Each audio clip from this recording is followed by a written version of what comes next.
And hello, everybody. Welcome back for another episode, If Not Now, When. In today's show, I am super excited to welcome my friend Jay O'Shea to join us today. If you know Jay is a professional matchmaker and super connector. He is currently worked as a director of portfolio operation at Foundation Capital. He is building a tools and system to operate the firm's network and leading the firm's platform and portfolio supporting function. Prior to Foundation, Jay was part of Capital Factory, where he was responsible for managing and developing the firm's value-added initiatives for portfolio companies.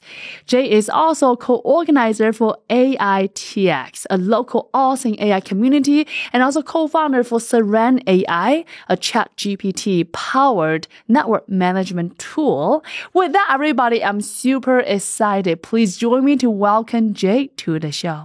Well, Jake, thank you so much for joining us today. We are super excited to have you. It's great to be here. Thanks so much for inviting me. What an honor. So let's dive in. Tell us, how does all that begin for you, Jake? All of just my career up to this point. Your life, your career, however you want to begin. Yeah.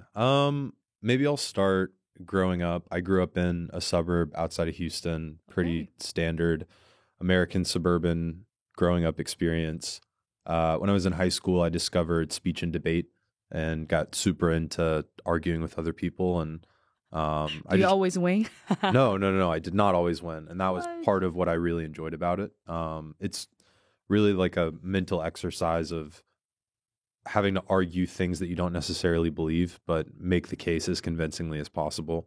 And I just really enjoyed playing with ideas and trying to find different angles on it, and really thought that I wanted to kind of work professionally in something like government or lobbying or just something kind of in that vein, because I liked, the debates we would argue about are always about some sort of like governmental policy or, some kind of idea that you had to defend or disprove. And so when I graduated from high school, I went to school at UT here in Austin and studied government, and really kind of thought that was going to be what I did for my life. And like many college students, I kind of quickly discovered that, what I was going to school for was maybe not what I wanted to do for the rest of my life. What is the one turning point? What do you realize? I did an internship my freshman summer. It was the summer of 2016. So it was right when U.S. politics started going a little crazy. It was Trump versus Hillary Clinton. I had gotten a job working at a local political action committee. And what was interesting is that I actually liked the work. The work was calling representatives, calling other nonprofit organizations, lobbying groups, and kind of just aligning on who we're going to support, initiatives, policy, stuff like that. But I had this kind of realization that everyone I worked with was great, but when they talked about the opposing side of the aisle, it became pretty clear that they didn't see the validity of the other side's point of view or arguments.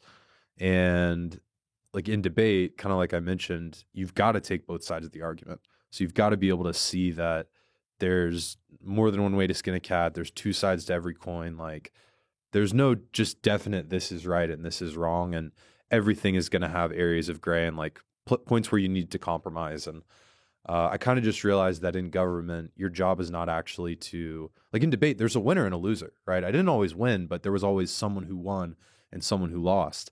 And it felt like in politics, everyone kind of loses. And the goal is really to make the other side seem like they're wrong, as opposed to like making your side seem like they're right, if that makes sense. So yeah. I just kind of got the sense that that's not for you. Not a lot of stuff is going to get done, right? And you'll become a person that is pretty argumentative, that doesn't like to kind of find common ground with other people. And I didn't want to do that for the rest of my life. So that said, with a degree in government, there's not a whole lot of job opportunities outside of government.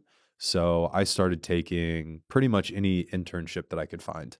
And most of them were unpaid, and they were like all sorts of different things. I was an executive assistant, and then the kind of like operations associate to the director of a nonprofit, and really just anything that sounded interesting. And one of those jobs when I was working with the nonprofit is a company called Water to Thrive here in Austin. They dig wells in Ethiopia. And so it was a really cool mission. And they're really everything they worked on was about how do they get more donations and raise more money so that they can then go do more trips to Ethiopia and dig more wells. And Ethiopia is the birthplace of coffee. Austin is a big coffee city, as you know. So I was working on this idea around like a coffee festival for the city of Austin. So you get a lot of the local roasters, you do kind of a traditional Ethiopian coffee ceremony, and it all becomes this big fundraiser for Water to Thrive. And so through that process, I was kind of like mapping out what the event would look like. I was identifying the roasters in Austin, coordinating meetings where we could all get together and talk about the event, et cetera. And I kind of had this realization that, you know, if I were doing this on my own, I could probably sell tickets and pay my bills. And like for me going to school, I really just wanted to find a job that allowed me to stay in Austin, was interesting, and let me pay my bills. And I didn't care about like title or what I was doing. Like I just wanted to be interested in it and I wanted it to pay my bills. And so I really liked kind of the whole idea of event planning, and that really opened up my eyes to entrepreneurship. And then entrepreneurship at the time, they had just started an entrepreneurship minor at UT. And I was going into my junior year and still kind of didn't know exactly what I wanted to do, but knew that I was interested in that. They really wanted non-business students to sign up for the minor because, you know, entrepreneurship kind of lends itself to business majors, some engineering majors, but definitely not liberal arts majors. So I think when I applied, they were just excited someone in liberal arts wanted to do entrepreneurship. So they accepted me, and then I was able to do some classes around business and entrepreneurship. And through that, there was a kind of an internship course where I got to work with a local startup. And it was a company then called Logix. Now it's called Oliver Technologies. I think they went through Capital Factory, but it was basically legal automation. And what I loved about it was I've kind of always had this approach where if you give me a task and it's something that I need to do, just rinse and repeat this same process 100 times, I'll spend twice as much time as it would take to just manually do it to figure out how to automate it. And just because that's the way that I like to think about problems, and that's what feels exciting to solve, is figuring out how to like automatically do this same process over and over. And during the internship, we were basically tasked with helping map out expansion opportunities and where the company should grow.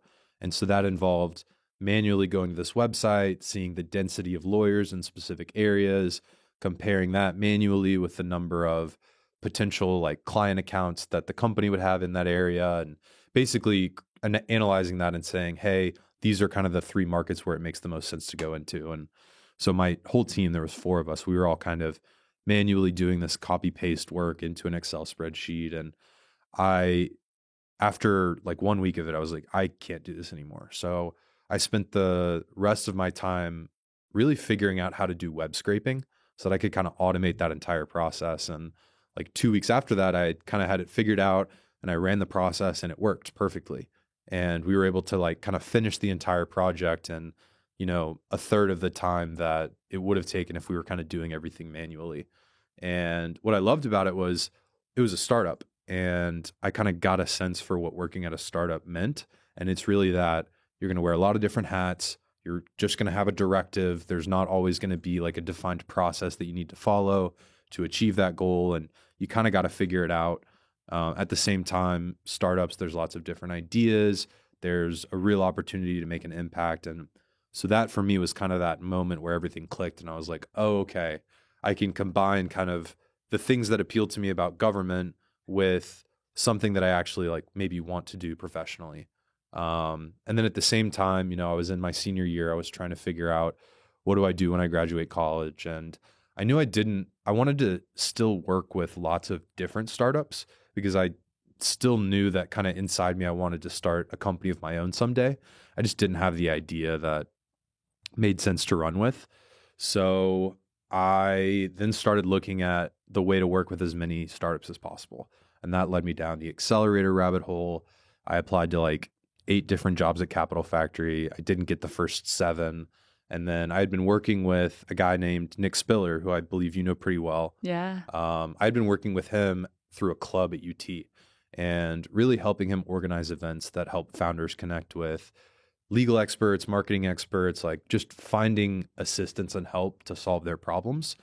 And I really loved that work that I was doing with him. And he let me know that he had started this new function at Capital Factory called Investor Relations. And he had just gotten approval to hire on a first coordinator. And so when that role came up, I applied for that and was able to kind of work my way through the interview process and got that role. And really, that was a big inflection point for me in my career because it allowed me to work in venture capital with startups right out of school, which is just super great timing, great luck, great opportunity. And about 5 or 6 months into that role, Nick actually went part-time. He had started his own business. And so I kind of was left to my own devices to kind of run the investor relations program as I thought it needed to be run. And he would come in and kind of help guide me through these different situations like once or twice a week. But I really kind of learned the nitty gritty and really dug into like building up that program. And through that process, I ended up needing to build like a data infrastructure for Capital Factory. They were on Salesforce, and just to like query a list of companies that fit a certain criteria, like show me all the oil and gas startups. We had this Google spreadsheet that would generate a SQL query that would ping like a Salesforce database. And it was all very convoluted. It took forever to load. It was a lot of times inaccurate. I had to kind of learn SQL so that I could fix the queries because it broke all the time. And I basically was just like, there's got to be a better way to do this. And was able to work with somebody that I met there. And we kind of rebuilt the data to be all on Google Sheets.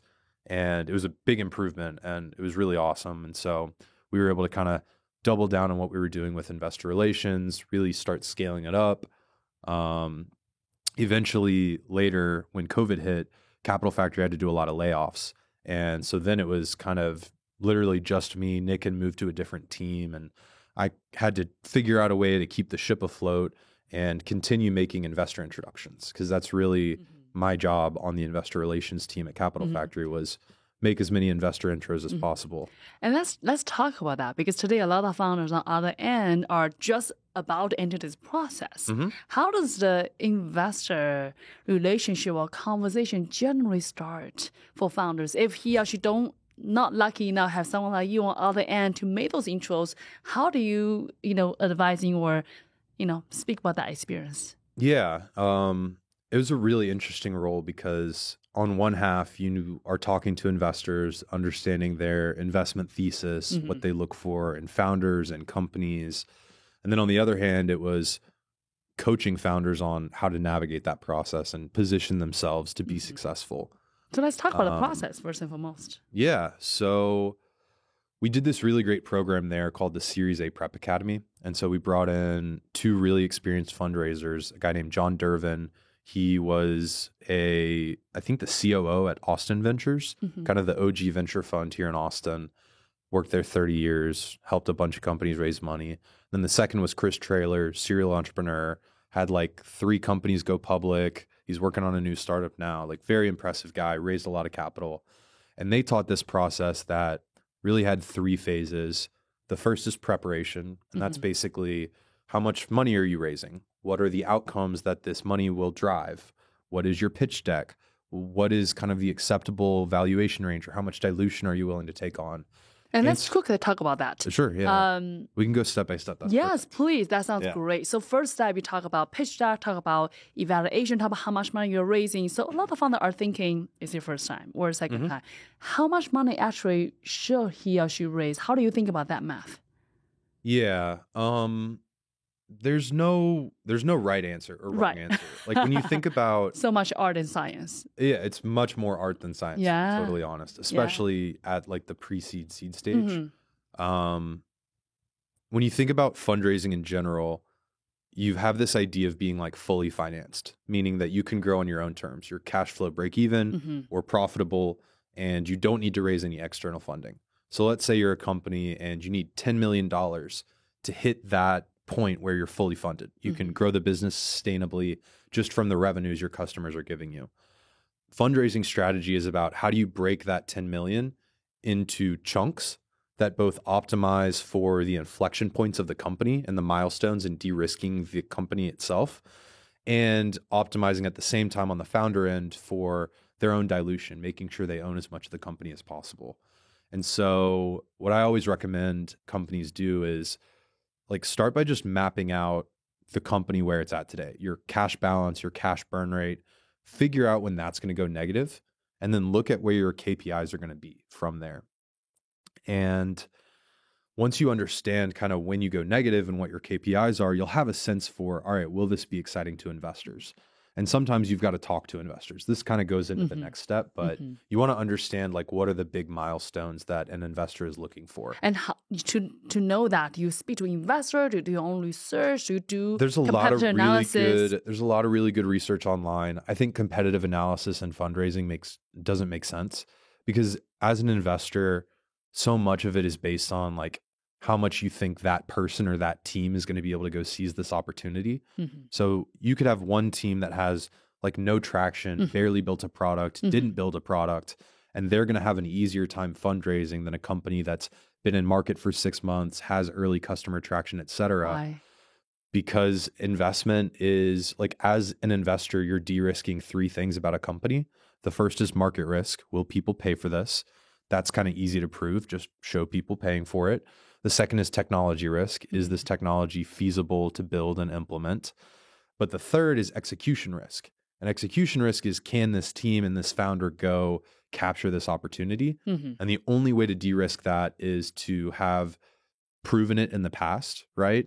And get people to kind of buy into that background, or to show them you executing over a long period of time to where they feel confident, okay, if I invest in this company, they're going to go execute on their plan the way they say they're going to.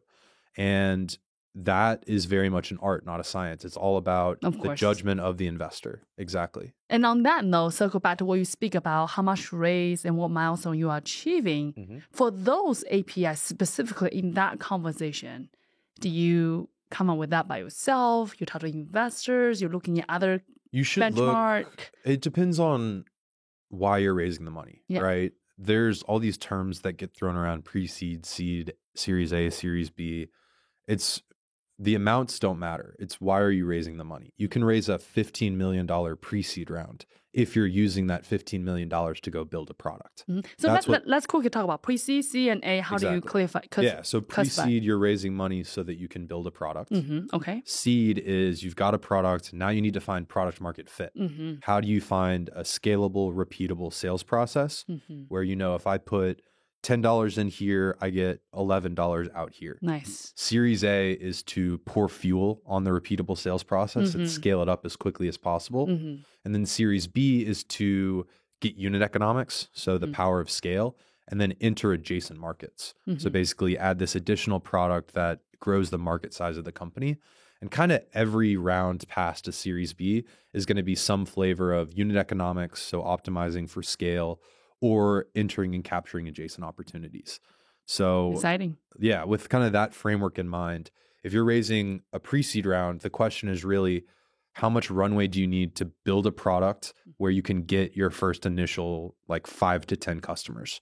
And you can map that out by, again, going to a spreadsheet, mapping out how much you plan to burn each month, mapping out how long it's going to take to build this MVP, get these first few customers, and then adding 3 months to that because it never goes quite as it planned. Yes. And then you can just look in the spreadsheet and you'll see, oh, it looks like I need this much in order to get this much runway, which will give me the time to execute on this plan. So that's kind of the way that I would think about it if I was a founder that's going out to fundraise for the first time. And for seed, it's the same thing. What is kind of a semblance of product market fit? What puts me in a good position to raise a Series A? General rule of thumb is $1 million in annual recurring revenue. Hopefully you're doubling or tripling year over year in terms of growth. And so just kind of map out based on your plan, your cash balance, your cash burn rate, when are you going to hit those metrics? And if you realize that you're not going to hit those metrics in time before your money runs out, then maybe you go raise some bridge funding, you raise money from angels, give yourself that room so that you can go into a Series A and successfully raise that. There's so much goodies in that, Jay. Thank you for breaking it down because I think those terms are a little bit interchangeable-ish and it's confusing. So thank you for kind of really speak about that. You mentioned about bridge round, which is cool to a lot of founders, a little bit confusing and scary. But at this kind of, environment, a lot of people are thinking about that. Can you tell us a little bit about what that is and how do you approach that before we go to a step 2? Yeah. So a bridge round is basically when you're coming up on the next round of funding that has like a name, right? So you're going from pre-seed to seed, seed to A to B, whatever. And you basically have done that exercise I mentioned where you look at that template and you realize, oh no, I'm going to run out of money before I hit the milestones that I need to raise this next round of funding. So a bridge basically means raising a smaller amount of capital that bridges that gap and gives you enough runway to get to the point where you have the metrics to raise the next round. And I think in general, your job as a founder or a CEO specifically is hire awesome people, talk to customers, and make sure that your company doesn't run out of money. So there's a lot of people that are scared of a bridge round because it causes them to sell more of the company or they won't get the valuation they want, et cetera. Like, keep the company alive. If the company is going to die, you can waste a lot of time trying to raise a Series A before you're ready. Yeah. It makes a lot more sense to just go back to your existing investors, say, hey, here's how we're executing on plan. We're not tracking the way we thought we would be. We need this much capital, which will get us to these metrics, which will put us in a great position to raise a good Series A, right? And you are then going to be able to get more exposure to the company at a lower valuation. And so you've got to kind of first start by approaching your initial investors and kind of pitching them on that. If you don't get enough capital from the existing investors, then go start talking to individual angel investors. There's some funds that will do kind of like a between seed and Series A, like Foundation Capital, where I currently work. They like deals like that.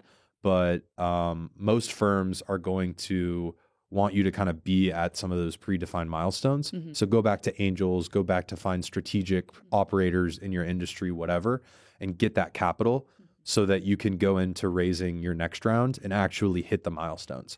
Because otherwise you're going to end up spinning your wheels and wasting your time and money. Yeah.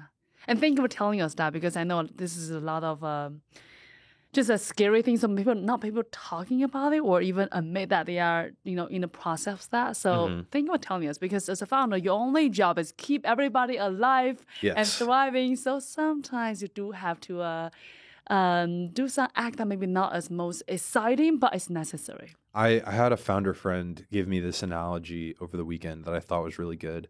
But you're either pushing a boulder up a hill and the goal is like keep pushing it up the hill until it gets to the top. Yeah. Or you've gotten it over the hill and then you're chasing it down and hoping you don't get crushed.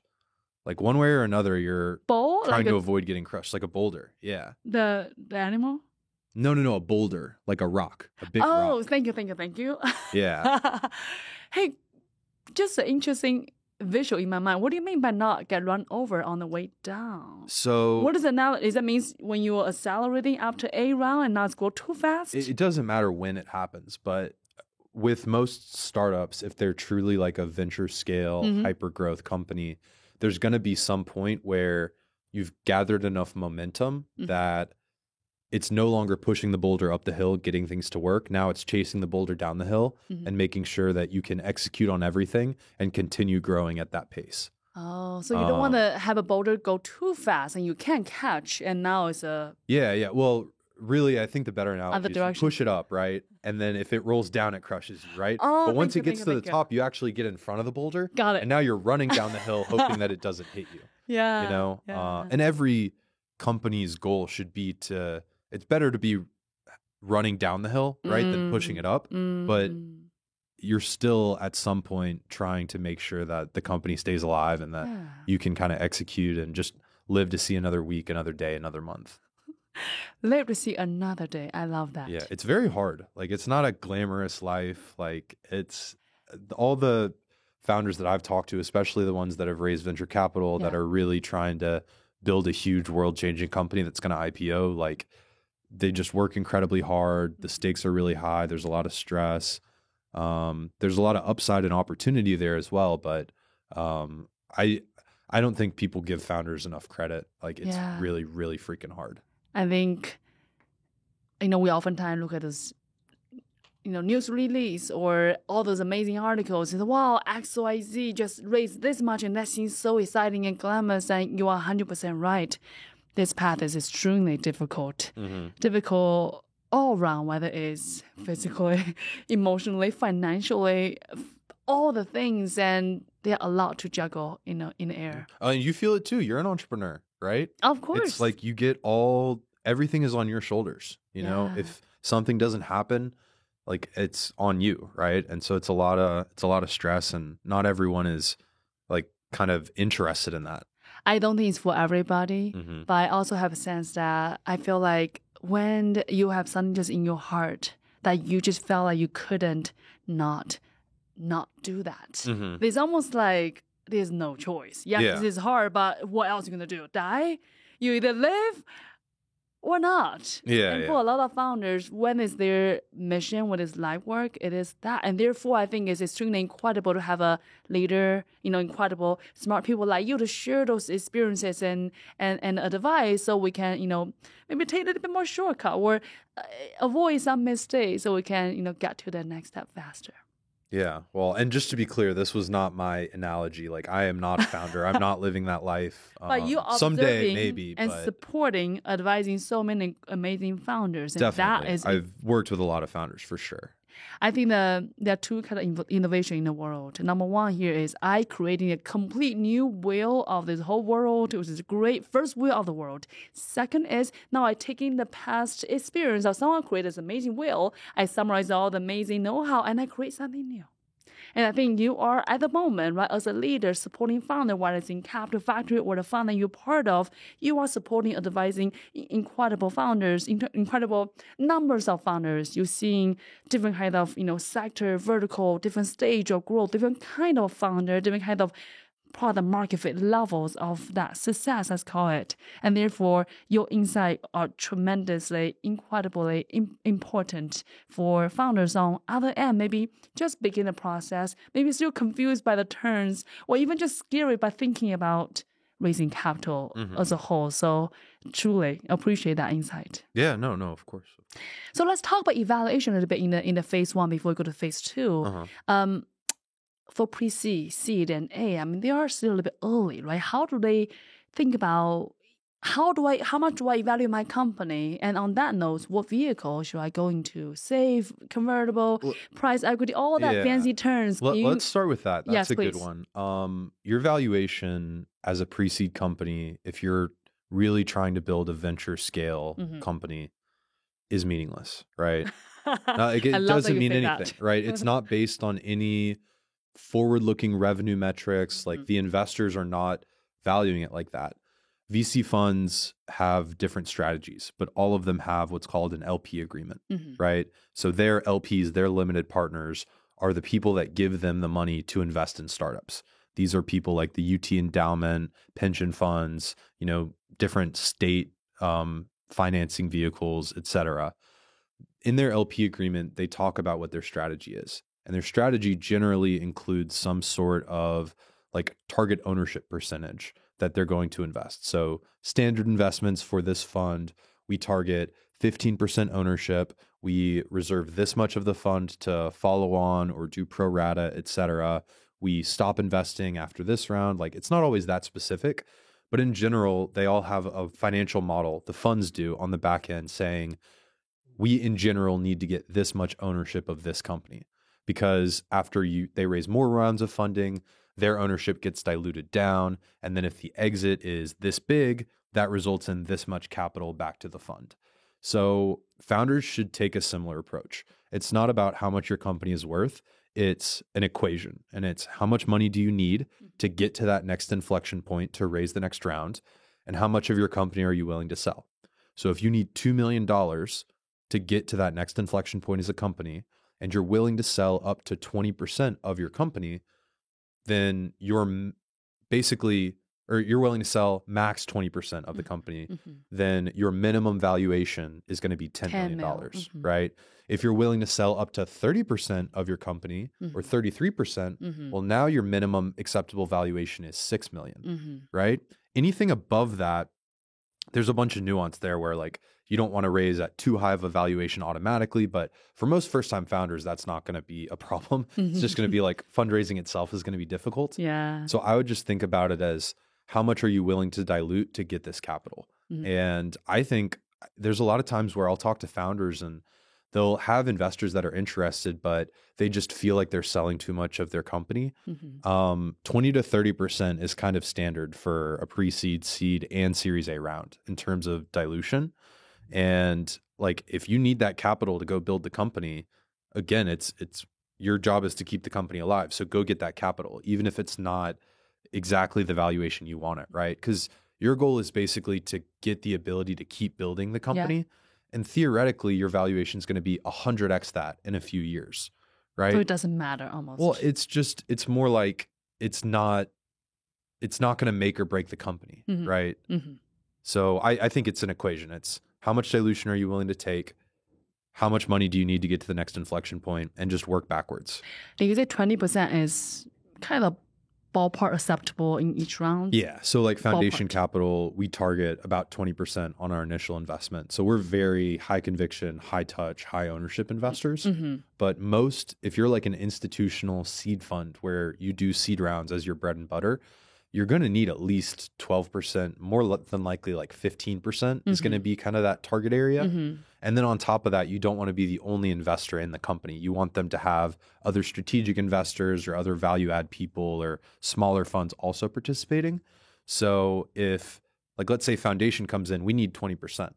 So if you're not willing to sell, 25% of the company, it might not be just the right fit in terms of like the fund dynamics, right? If you're only willing to sell 10% of the company, I see this a lot with companies that are trying to fundraise for the first time. They'll try to raise $500,000 and value the company at $6 million. That's 12.5%.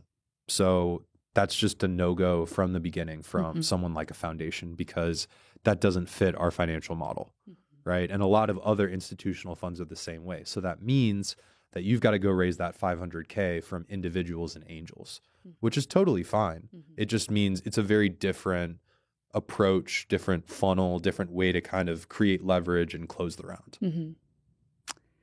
That's very interesting perspective. And I'm curious, should people thinking about which firm to approach, think about check size, percentage, or think about the stage, or all in the above? Yeah, so let's move into the second phase of the overall fundraising process, because this goes into a lot of that. The second phase is called qualification. Qualification is you've got everything ready to go. You know how much you're raising. You've got a pitch deck, whatever. Now you've got a list of, let's call it, to use a round number, 100 investors. If you're fundraising for the first time, it's probably going to be like 200 or 250, right?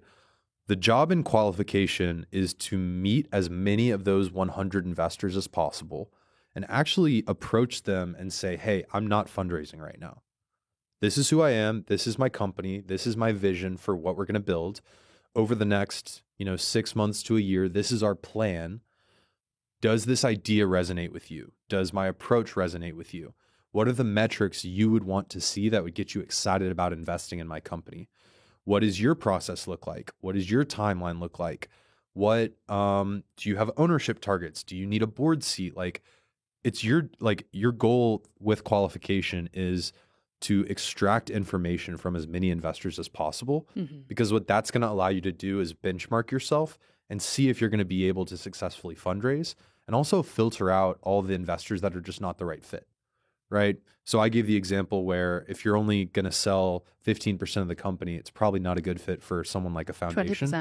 20%. So of those 100 people you talk to, right, let's say you talk to all 100, 50 will not be a fit because they've got another investment in the space. They're overexposed. The ownership targets don't match up. Their check size is too big or too small. Just infinite number of reasons that have nothing to do with the company, your approach, you as a founder, whatever.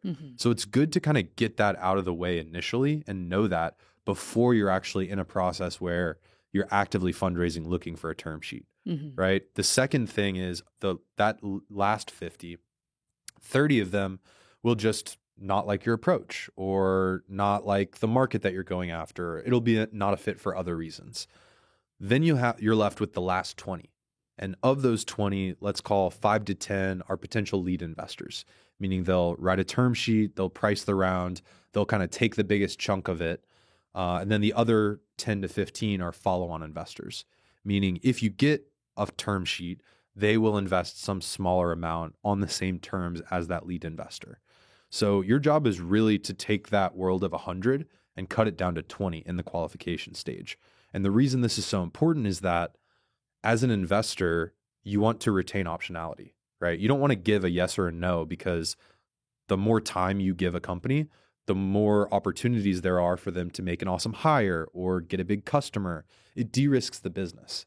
So when you approach an investor and you start off by just saying, hey, I'm fundraising, this is what my company's doing, like, can we talk? Well, now they're in decision-making mode. So they're going to be a little bit less honest and upfront about what they think, because they, again, want to reserve that optionality. And a lot of times what'll end up happening, I'm sure you've heard this from founders you work with, is they'll say, hey, this is exciting. Come back when you've done X, right? And so then the founder's like, okay, awesome. They're interested. Let me go do X. And they'll put their head down, they'll work, they'll achieve X, and they'll come back and they'll say, hey, investor, I achieved X. Like, do you want to invest? They're like, oh, this is really great progress. I'm really interested to see if you can do Y. Like, come back when you've done Y. And they'll kind of keep moving the goalposts, because again, there's no incentive for them to make that first move, right? It's actually in their incentives to wait and see what's going to evolve with the company. So how do founder turn that table? Because that's a difficult trace, right? So that's where the third phase comes in, right? Which is execution. And we could talk about that, but I want to spend a little more time on qualification. Yes, please. Because I think the other piece of qualification is you're extracting this information. So you're going to waste less time when you move into the last phase, but you're also going to understand, am I in a good position to fundraise, right? So define that, yeah.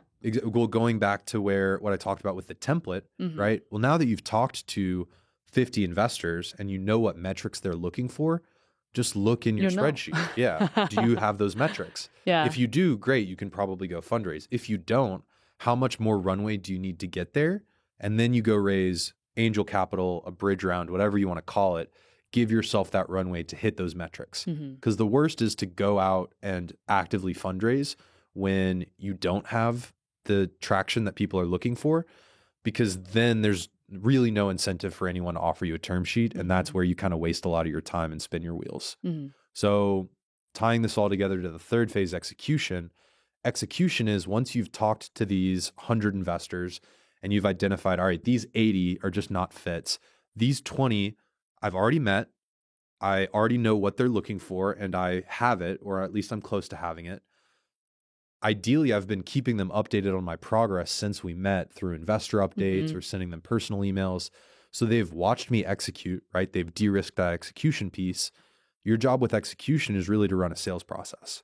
So reach out to all VCs. Don't like this, by the way, because this gives founders a lot more leverage and makes it a lot harder for them to do their jobs. But really, you reach out to all 20 of those pre-qualified investors in parallel. And you say, hey, so-and-so, it was great meeting you 3 months ago, 3 weeks ago, a year ago. We're formally, like, things have been going well. We've made XYZ progress. We're formally launching our fundraising round next Monday. We're anticipating term sheets by this date and targeting a final close by this date. Let's have a diligence conversation. What materials would you like to see? What that allows you to do is create momentum and an incentive for a lead investor to offer you a term sheet. Because now you can go into those conversations and say, hey, I've been executing. It's really good. As you know, we formally launched the round at the beginning of the week. We've got about 10 conversations lined up with folks that we think would be good potential leads. Another 10 to 15 lined up with folks that have indicated an interest in coming in with a lead term sheet. We think this type of terms are fair. Like, what do you think? And the position that puts the investor in is, if I'm Foundation Capital and I need 20% of the company and you're only selling 25%, if another investor comes in and offers you a term sheet, you are too late. I can't do it anymore, right? Even if I really love the deal, love the founder, love the team, et cetera. The only real reason that I have an incentive to make the first move is because if I don't, someone else will. And it's really hard to create that momentum unless you've already built this rapport with these investors through qualifying them. Yeah. And then now you've got this time box process where you've set expectations. They know you're talking to other people. It's not in like a rude way of like, oh, I have options. Don't do that. It's just, hey, I launched my round. I've been talking to investors and I think we're going to get, you know, someone's going to get me a term sheet, right? If you offer me one first, I'm much more inclined to just take yours and close the round, right? So you're creating that incentive and momentum. And the last thing that doing it in this process allows you to do is not really play both sides off of each other, but like slowly build momentum. Where if you're talking to someone that you know is a follow-on investor, you kind of say something similar where it's like, hey, as you know, I launched the round Monday. We've got great conversations going with about 10 potential leads. We think a round is going to come together that looks something like this in terms of like the terms. If the term sheet were to be at those terms, do you want an allocation? How much allocation do you want? And they'll say, oh yeah, I would like to invest. I will take 200K of that allocation. That's great. And now when you go back to the lead investors, you can say, hey, this is a great follow-up conversation. We're still progressing with a few other funds. And we've got soft commitments from these follow-on funds that they'll put, you know, if you put in 1.5 million and give me a term sheet, they'll put in the other 1 million, right? To kind of round out that $2.5 million fundraising round, right? So it helps you kind of build progress on both sides. But it's only possible because you've done this qualification section. And that's, I think, the biggest mistake that I notice founders making is they think when it's time to fundraise, you just prepare and then go pitch a bunch of VCs. And really that middle part is about building relationships with them and de-risking execution. Like one, making sure that there's alignment in terms of their investment strategy, your company, your approach, et cetera. But two, like showing them, hey, since we've met, I've built the company. We've made a lot of progress. Yeah. Imagine what more we could do if we had capital, right? And combine that with an incentive to make the first move. And that's how you can really be successful, kind of raising a good fundraising round. This is like, wow. This is like, I feel like a secret behind a secret in a way where a lot of founders did not know that. And I can totally see how that could be so not only intentional, but impactful. It's really interesting because it's just understanding the venture capital business model and the incentives that creates. Yeah. And I think so often, people don't fully understand the way that the investor's business works. And if you don't understand that, then you don't understand their incentives, and it's a lot harder to position yourself correctly. I think you make a great point that investors want to have options. So therefore, even they might like you, but there's no really motivation for them to move unless they are really exciting deal, and then therefore create that time box like you speak about, so you can be in charge of that process and you can use the momentum to drive all the leaders coming with you in the pace you like to go with and close around quickly, go build a company. Exactly. Talk about the time, and I know it completely varies from case to case. Roughly speaking, what does the process time look like? Is it 3 months, 3 years? Like, I know it's so... Yeah. So qualification, I generally recommend founders just do this passively as they're building their company, right? And what that means is, let's say you're able to close like a pre-seed round or some angel funding, or even you're just building an MVP kind of in your spare time, right? Start talking to investors then. And again, approach it as kind of a qualification discussion. This is who I am. This is my idea. This is where I see it going. Like, do you like it? What would get you excited about investing in it? Blah, blah, blah. Because you don't need to do them all back to back, right? Yeah, you can do that over like a 6-month time span, right? The goal is really in that case to get to where you've got, I would recommend for a first time fundraiser, 50 qualified investors, right? More than you would think, right? And to get 50 qualified, you got to talk to 250, right? So spread that out over time, right? Wow. It's a lot harder than it seems in TechCrunch. Okay, so more specifically, well, so then how to build that list? Where did 250 come about first place? Yeah, so I guess first, just to wrap that in a bow. Yeah, please. The execution piece, I would say that should take about 2 months. Give yourself like 3 to 4 months though. For 250 people? Well, no. So remember, that's qualification. Yes, that's a separate Execution is just when you say you've already pre-qualified them. Yep. So, hey, 50 pre-qualified. We're launching the round now. 6 weeks from now, we expect to have a term sheet. Got it. And 4 weeks after that, we expect to just have the round closed. Got it. Right? Got Just it. to set expectations. That's roughly about 10 weeks you speak in there, but set everything up. Roughly But again, you can only do it in that 10 weeks because you've done this like 6 months of work ahead of time. Yeah. Right? So I would say over the course of 6 months, try to have like at least 150 or 200 investor conversations. Yeah. So now to answer your question about like where to build lists, there's tons of awesome stuff online. OpenVC is a good resource. Signal by NFX, the fund, is a really good resource. Groups like Capital Factory have whole 1,000-person lists of investor databases. You can search on Twitter. Like there's really a ton of opportunities out there to like identify potential investors. And I would just like, there's a great Airtable template to do this. So just start adding people to your Airtable template.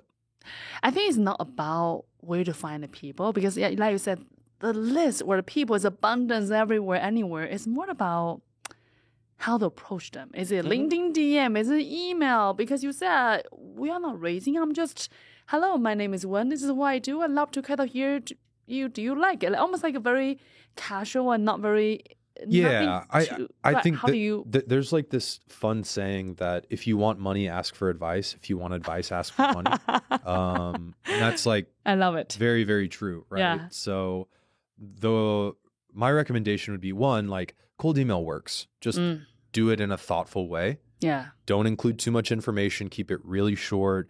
Don't do too many follow-ups. Like maybe do 1 or 2 follow-ups max, and try to like personalize it or customize it. Yeah. And the second piece of advice would be like genuinely have a way that they could help you and approach the conversation from that lens. It's right? feeling that. Like, hey, I'm thinking through my pricing strategy. Should I make it transactional or should I keep like a seat-based SaaS model?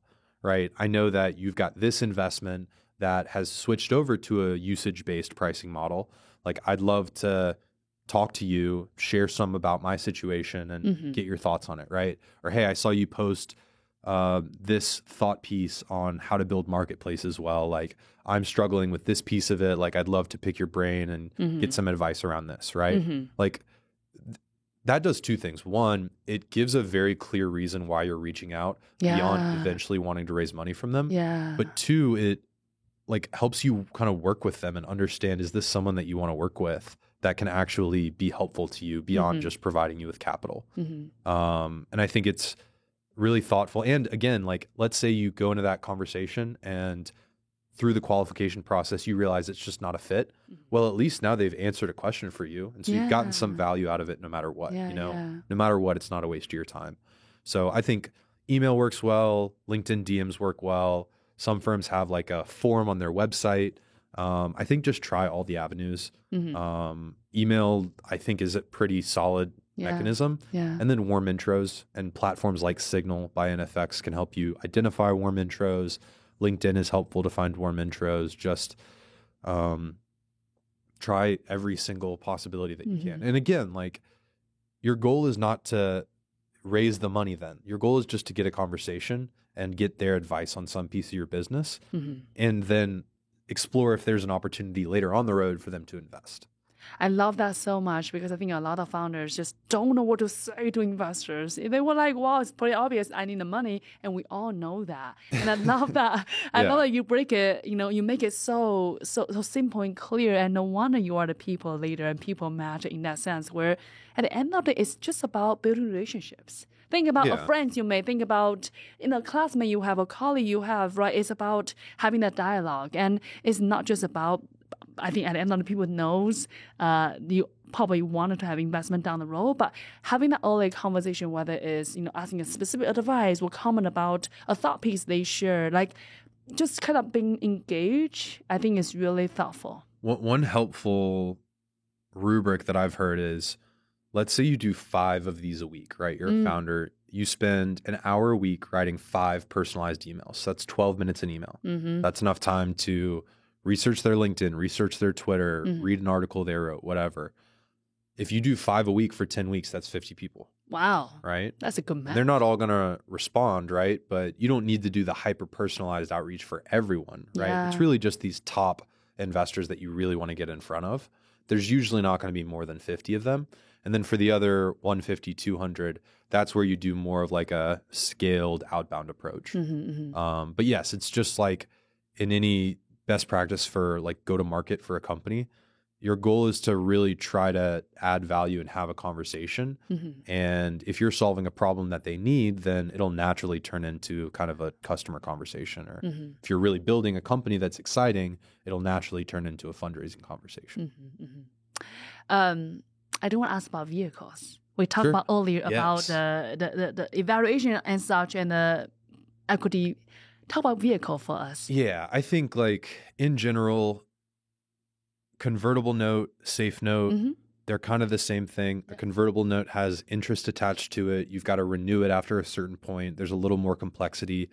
I would recommend if you're raising $2 million or less, just raise it on safe notes. It's very simple. It's very standard. You understand exactly what your dilution is going to be.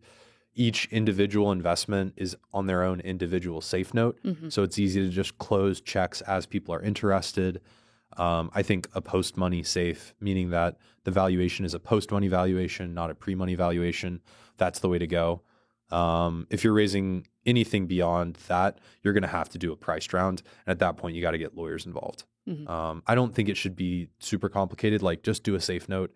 If there's an angel investor that's like, I'll only do a convertible note, it's case by case, kind of use your best judgment. The only difference between a convertible note and a safe note is that a convertible note expires after some time period, which means that you need to either extend the duration or pay the money back with interest at that point, or give them the equity with interest at that point. And then the interest is the other additional component. So I'd say try to do safe notes if you can for early stage fundraising. 2 million or lower, safe notes. Any above that, convertible notes or potentially have anything lawyer. Above that, I would go a priced round. Price round. Yeah. So skip this convertible note altogether. Yeah, I think so. Convertible notes were kind of superseded by safe notes because safe notes are just much easier and simpler for everyone involved. Okay, wonderful. This is so exciting. I love that process breakdown. So we just quickly summarize, and then we talk a little bit, jumping here and there. So step one is doing all the prep work, getting your pitch deck ready, getting your kind of understanding about evaluation, understand what benchmark, the spreadsheet that you speak about, building the spreadsheet internally, knowing what you are, what you want to head into next, knowing all the KPIs. That's the step one, getting the qualification. And step two, like Jake mentioned, now is doing the soft conversation. What do you call it? Qualification. Qualification. Thank you. Preparation, qualification, execution.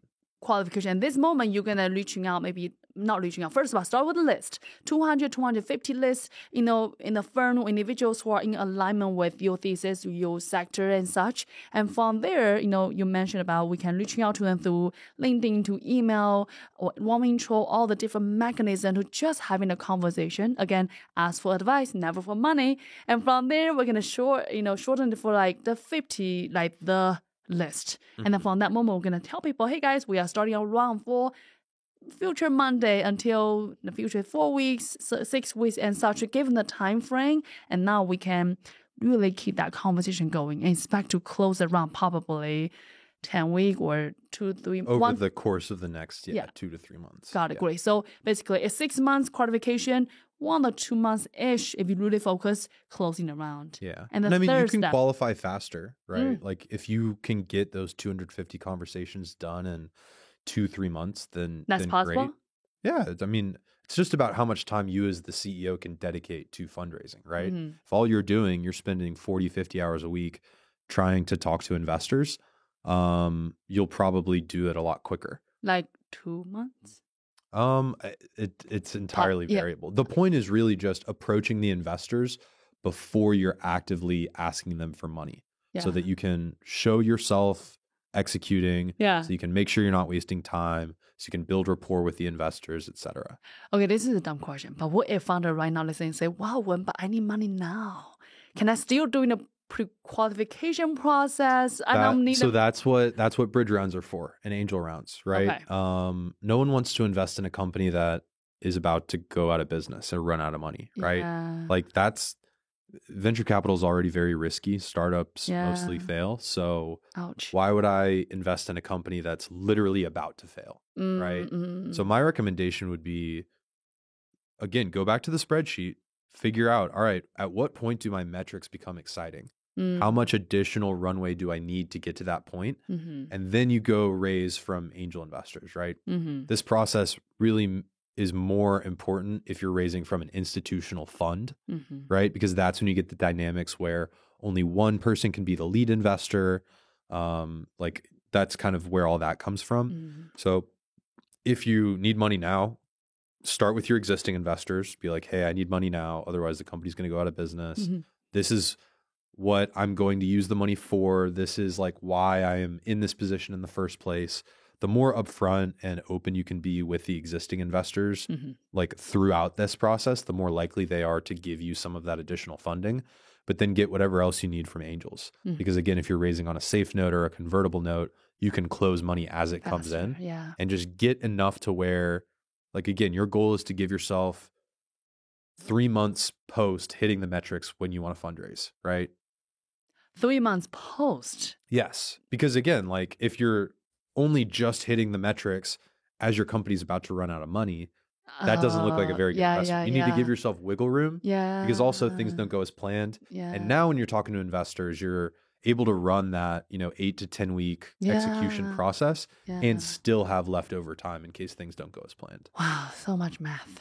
Yeah. So essentially, it's easy math, but yes, there's a lot of math. And that's why it's more an art than a science. Like you can, there's really interesting ways. Like once you have this spreadsheet, and I can show you, like we've got like templates for this. Would you mind send that? I would love to put that in the attachment so founder can, if that's okay. Yeah, no. It's a very, basically like a very simplified version of a financial model. Okay. And what's interesting is that you can play around with the way that you fundraise, right? Where, okay, so let's say now I could go out and raise a $2 million seed round, right? But with my metrics now, my valuation is not going to be any higher than 10 million, right? Or I could raise 500,000 now, and then that gives me an extra 6 months of runway. So if I then go to raise the seed round 3 months later than I had originally planned, well, now that $2 million that I raise is going to be at a $15 million valuation. So you can actually end up diluting yourself less. Understood. Or you could raise more now, and then you're basically like, there's lots of ways you can play with the amounts. The timing will exactly coincide with different inflection points of the business. And there's like 4 or 5 different viable strategies. You just kind of pick the one that seems like you're most likely going to be able to execute on it.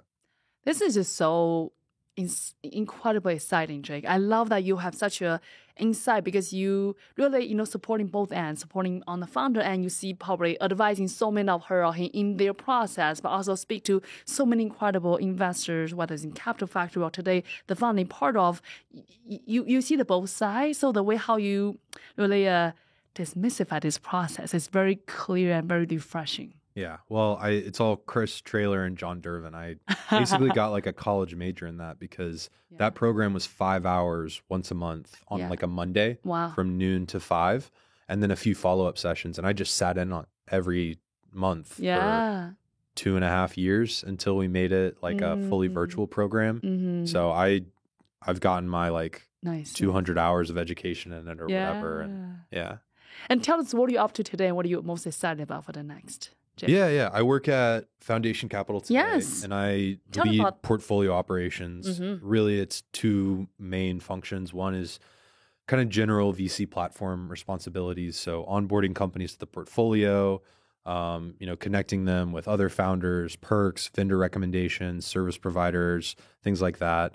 Then the second half is managing our executive ecosystem. So this is kind of like an advisor, mentor, customer network that Foundation manages.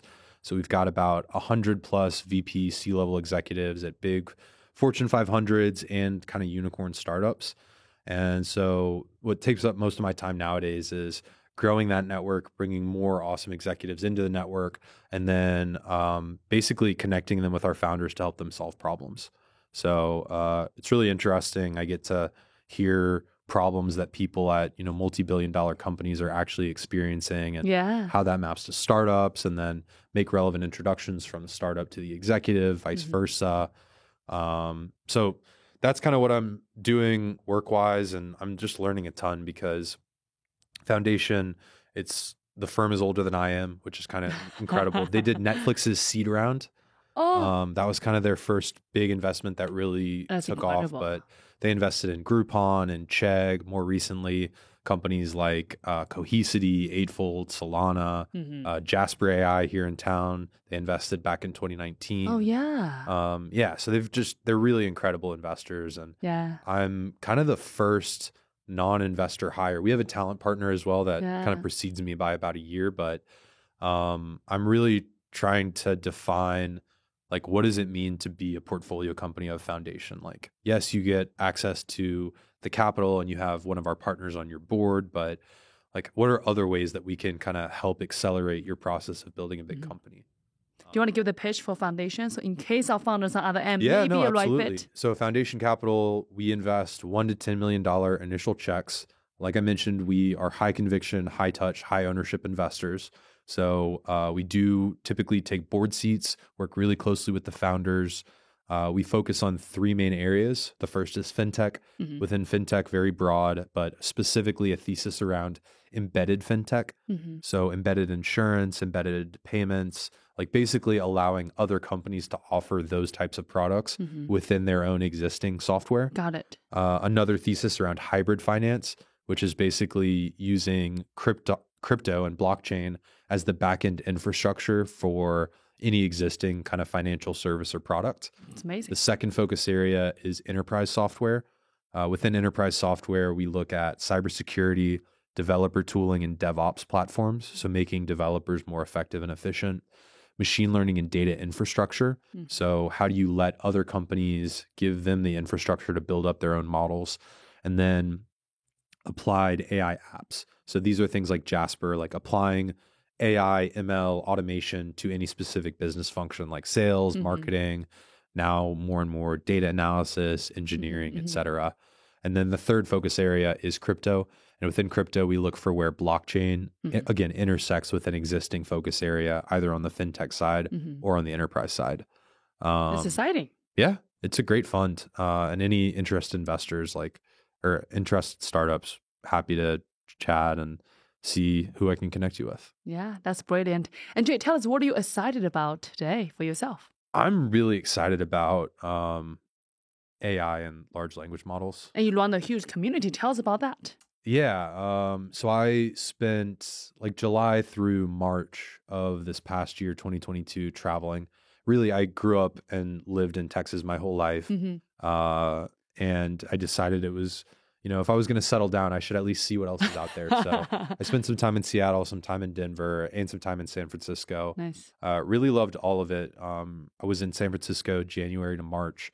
And while I was there was basically all these AI events all the time. And some of them were informative, but a lot of them were just kind of, hey, there's a bunch of people excited about AI. Some of them are engineers. Some of them are entrepreneurs. Some of them work at a big company. They just want to meet other people excited about it. So I was able to make a lot of friends and great connections through going to that. And when I came back to Austin, I just did a quick kind of Google search and asked some friends hey, where do you go to meet other people excited about or building with AI? And the stuff I found was all really focused on more technical conversations, educating people on what a vector database is or things like that. And there was a big gap for just kind of an open AI meetup, happy hour, basically. So I was like, all right, well, if no one else is doing this, I'll do it. And so I found some good friends of mine here in Austin. One runs their own kind of dev shop doing a lot of AI projects. Yeah. The other runs an ML ops company and also an AI venture studio here in town called 12fold. Wow. The other is just a founder building an AI company. And so we all have kind of tangential networks to each other. So we decided to partner together. And so now we host a monthly meetup called AITX. It happens at Capital Factory. It's actually tonight. So I'm hosting it tonight. What time? 5 to 7 p.m. Okay. Well, we're going to leave next week. So Yeah. you're going to miss that. And it really, the idea is it's a pretty open Yeah. happy hour networking. Okay. We provide pizza. It's not a happy hour. We don't provide drinks, but we provide pizza. Yes, for pizza. Free pizza. We do a little bit of like pitching. Like basically I'll have 3 to 5 founders come up, but the way they'll pitch is they'll actually just have 90 seconds. So it's more about who are you? What are you working on? How can people in the audience help you? And then we set everybody that shares what they're working on up with like a demo table. Wow. So they can actually show people can interact with it. And it seems like we've tapped into a source of demand. We've got over 450 people I checked this morning that are like RSVP'd to come. Usually we have between 70 and 100 people show up. They had to upgrade us from a smaller classroom to a bigger classroom at Capital Factory to facilitate it. And it's just been awesome to meet local people in Austin that are excited about AI. I love that, Jay. So been excited about that, working on some side projects, kind of using AI to solve some sort of problem that I experience. So one is kind of like a CRM solution that basically makes it to where you don't have to tag people anymore. We'll use generative AI to like generate a bio. So Win is the founder and CEO of the If Not Now Win Institute, right? Thank you for remembering. Previously, she grew up in China. She immigrated here, blah, blah, blah. And then we basically vectorize that. So turn it into something that computers can understand and make it semantically searchable. So now rather than like, let's say I need a marketing executive for one of our portfolio companies, instead of finding like a tag and filtering down by marketing, I just type marketing executive with experience at growth stage SaaS and hit search. And based on the bio and the information we generate about you, it'll find the most relevant people. So that's so cool. It's so cool. It's a lot of fun. It's really hard to do with kind of a full-time job. And that's kind of what I mean by like, I really have so much respect for founders that are doing this full-time because it's really, really hard. And then the other thing I'm working on is I'm calling it shower thoughts. And basically like, it's this way I always have these thoughts and ideas when I'm like getting ready for bed or I'm in a shower, whatever, of everybody is tasks and action items and whatever. And so the system I'm building is it'll text you every day at whatever time you want. And it'll basically like ask you questions. It'll be, who did you meet with today? What did you do today? What projects did you work on? And you just talk to it, kind of record a voice memo, brain dumping. I need that. I'll send it to you after this. It's ready to go. Yeah. Showerthoughts.ai if anyone wants to use it. Yes, because I'm always have this moment, but I don't have time to write it down. Exactly. So, and most people are way better at communicating with audio than they are at typing things out. Oh, so me. Yeah. Yes. So the system basically will just take that brain dump with all these different tangents that you go on, whatever. Yeah. It'll summarize it. It'll extract like highlights of what you actually did in that day and action items, and then send that directly to your inbox. And you build that? Yeah. And you just have people use it for free? Yeah, it's free right now. Anyone can use it at showerthoughts.ai. That's so cool. Okay, make sure to send it to me. We're going to attach to a show notes. Everyone will have access to it. I'll send you the other thing too. It's called Saren. That's the semantic CRM thing. Okay. They're both live. They're both totally free. Anyone can use them. It's just really good experience to like learn how to build these things. Like I said, I'm a government major. And so ChatGPT has been this huge unlock where I know enough about Python that I kind of understand how it works. And it's enabled me it's helped me debug basically to where now I can code things, I can program them, I can put them on a web page. And it's really because of ChatGPT. Jake, you are so cool. I felt if I can summarize you in one sentence, quote from Gandhi is, I think you are just always be the change we all want to see in the world. Thank you. Whether you see a big problem whether at a Capital Factory at the time or whatever process you're part of, you see there's a big opportunity, you jump in. And with today, you just casually mention, I'm also build this thing and this thing and this thing, and also run this community. I'm also support this thing. I was like, wow, how many hours of a day you have? But I also know that you have a big heart to just want to support people, just want to connecting. Well, and I don't do most of these things alone, right? Like I've got a bunch of co-organizers for AITX. But still. Yeah.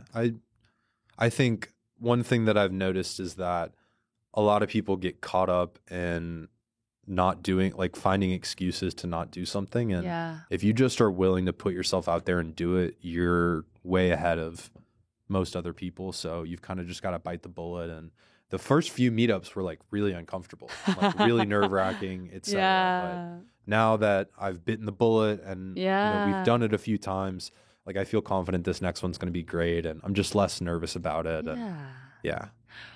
My last question is, Uh-huh. what does a legacy means for you one day, Jake? It's hard to think about legacy. I'm 26.